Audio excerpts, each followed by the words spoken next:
I'm Brandon Fontenot. I am 45 years old.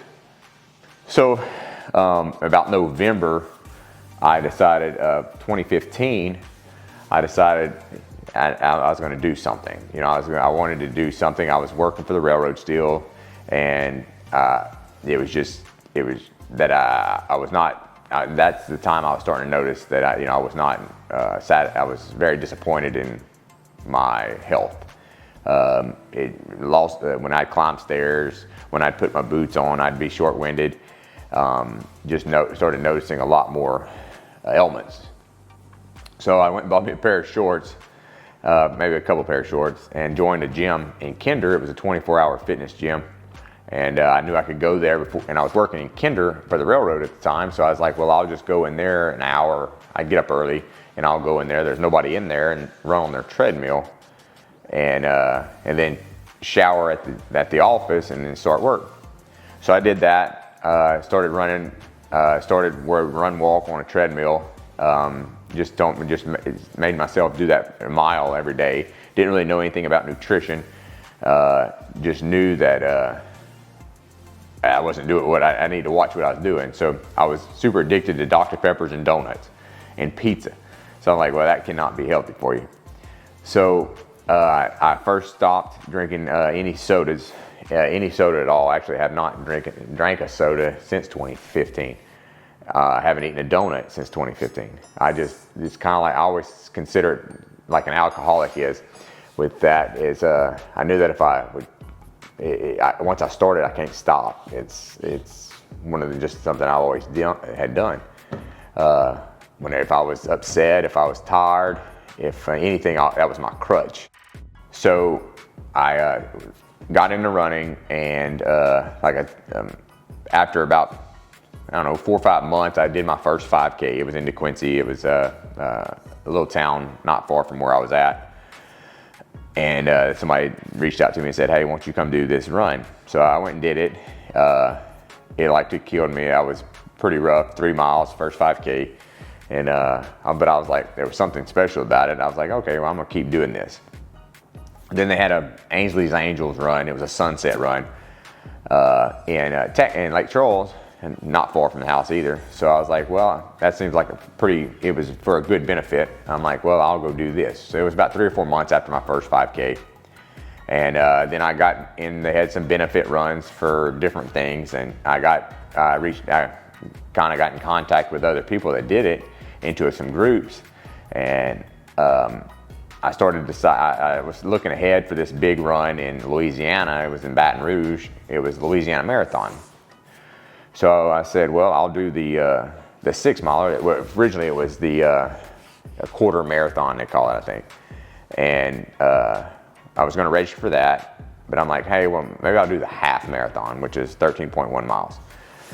So I was like, okay, well, I can do that. I'll run the 13.1 miles. At this time, I'd gotten into another group in Lake Charles, the Go Run. They would meet up every Saturday morning, and they'd have a certain distance, and depending on which run you were doing, they would kind of have your running plan. You had a running format, and you'd run with a bunch of people. And so I was doing that, and another gentleman came up to me, and he's like, hey, we're doing a half marathon, 13.1 mile run in Sealy, Texas at Stephen F. Austin State Park. And it sounded pretty interesting. I was like, oh yeah, that sounds pretty cool, let's do it. Well, it was at nighttime, so you had to run with a headlamp. So it was like 4 3-mile loops in the state park. It was through trails and stuff like that. So they made it pretty fun. So I did my first half marathon there. Well, after running that, I was like, well, I've already done a half. I was registered for the half marathon in January at the Louisiana Marathon. So I was like, well, I've already done the half. We're gonna move it up to a full. So I moved, they let me up it and paid a little bit of difference, and was doing the full marathon in Louisiana. So when I got there, that was in January. So I trained from the rest of the summer into January and to do the full marathon. Whenever I got there, my wife was there. It was just me and my wife. We got there. When we registered for it, you had an option. You could go through the VIP where you could get the oil painting, massage, everything afterwards. And I'm like definitely doing it because I wanted to remember all that. That was my only plan, was to run one marathon, and then I didn't know what I was going to do after that. So did the marathon. That was a very memorable moment. I can just remember, you know, I was visited with a 70-year-old man when I was about 20 miles into this run. And I'm thinking, you know, if this man can do this, when I was starting to feel like things were, you know, I can't do it anymore, I'm hurting here, and I start seeing all these other different people that may have different ailments that they're making it through it, that was a drive for me. And then people on each side of you, the fans and stuff like that, rooting you on, saying they wish they could do this, or, you know, they were cheering you on. Well, that was inspiring to me. I loved it, and it pushed me through the finish line. Well, when I was about the mile from the finish line, I just, you know, you kind of, if you've ever ran a marathon, you know what I'm talking about. At your first one, you just have a reflection on your whole life, from your childhood till that moment, and it's very emotional. So I get past the finish line, was super excited, you know, to have completed 26.2 miles, and I didn't know what I was going to do after that. So still continued to run, and so I was like, well, I did one marathon. Now this next year, I'm going to train for 2. And with me, always, that's what I still do that to this day, is I have to stay registered, and that's what keeps me motivated and moving. Because if I'm training for training, I don't like just training to train. I like training to have a goal in mind. So that's what keeps me going. So I ended up registering for my second, I was going to register for 2 marathons, the Pensacola Marathon, which is in November, and then the Louisiana Marathon, which is in January. So my goal back then was to qualify for the Boston Marathon. I'm never really that fast, but I wanted, you know, I was challenging myself, because that was the big thing that I wanted to do back then, as I was running to try to qualify for the Boston Marathon or the New York City Marathon, something big. So I did the Pensacola Marathon that following year. Still just drinking smoothies. Pretty much that's all I drank and ate for any kind of nutrition wise, was smoothies. I would put anything in a smoothie and make it. And so I did Pensacola. Well, it was my PR. I cut off, I believe my first marathon was 5:41 or 4:51, and I did the Pensacola right at 4 hours. So it was going to be a training run before Louisiana Marathon, so which is about 3 or 4 months after the Pensacola. Well, I ended up hurting my knee in a training for the Louisiana Marathon, and so about a month before the marathon was, I couldn't do it because I had knee issues. I couldn't, from the knee, the surgeries prior to that, they said I was bone on bone, and that I needed to quit running as much, and it kept getting inflamed. So I laid off of running for about 6 months, and really at this moment, I was like, I don't know what I'm going to do. I just knew I didn't want to go back to my old self.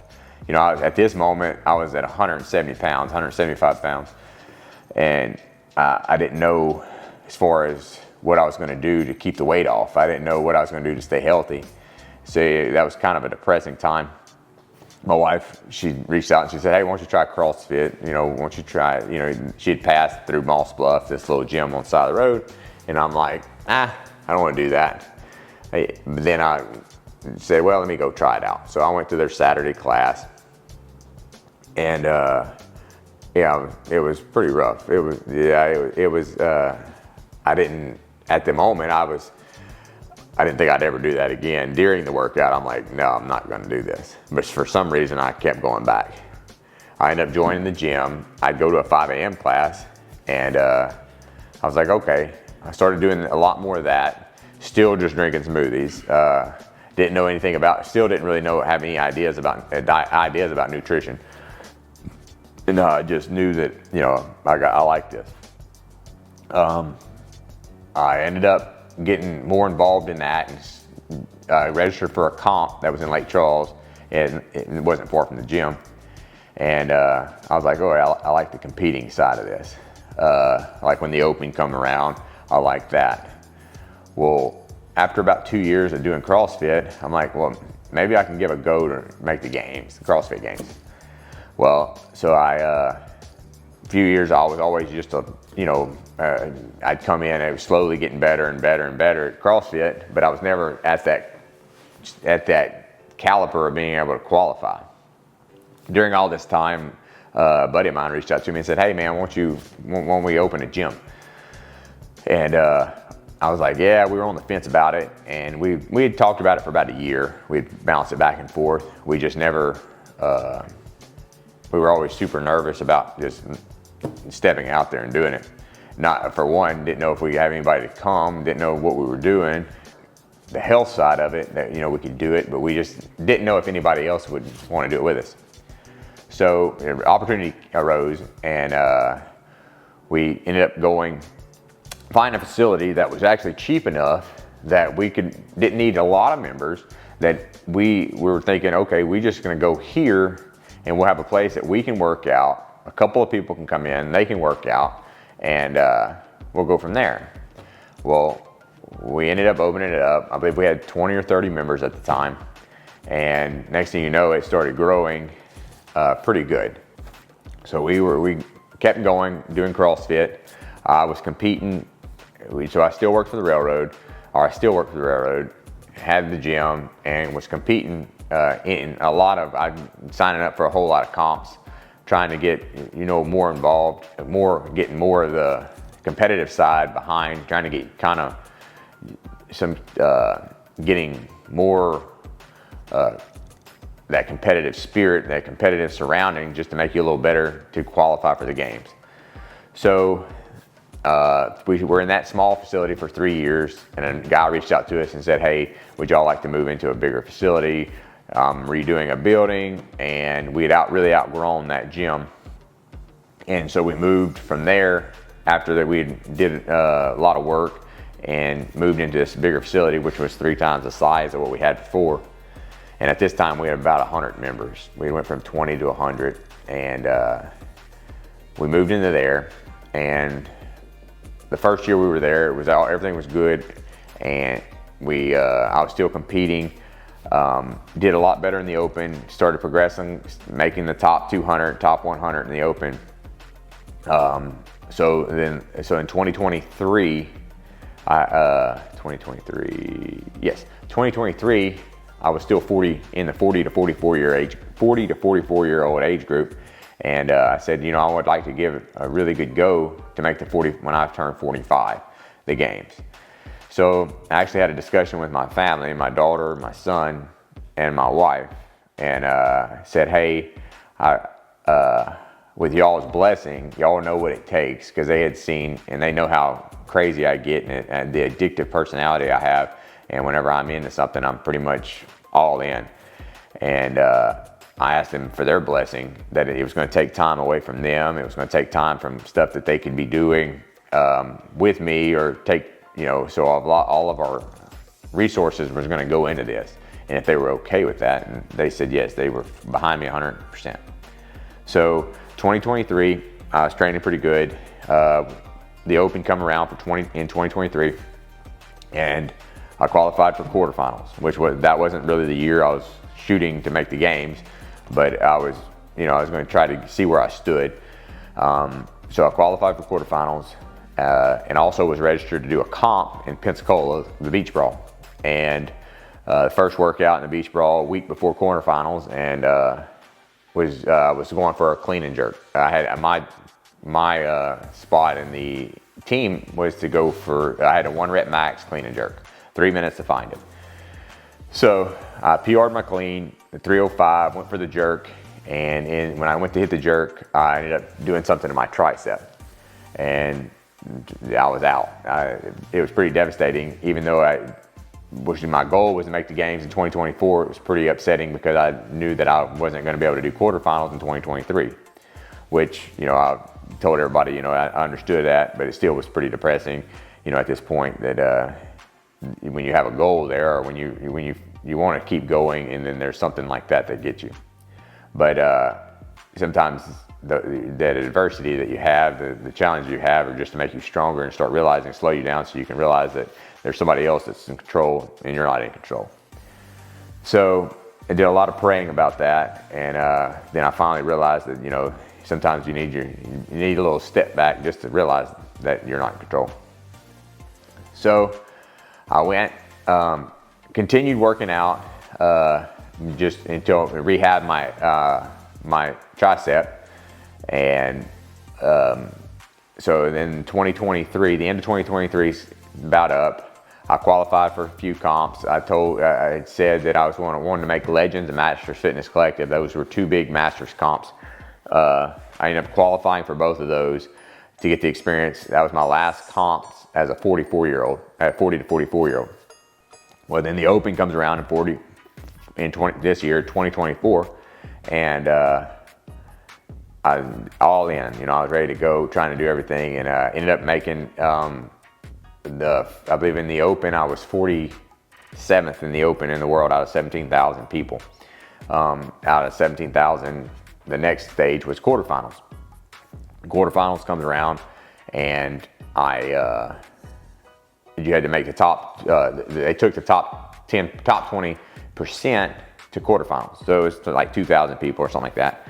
So quarterfinals comes around. I did it. Ended up again around 46 or 47th out of the 2,000. And so then after that, you move to semifinals. They take the top 200 go to semifinals. Qualified for semifinals, and ended up going. I was invited to go do semifinals at Mayhem in Cookeville, Tennessee, another gym that we follow. Did the semifinals there. They take the top 40 from there and goes to the games. I ended up 36th or 37th and qualified for the CrossFit Games.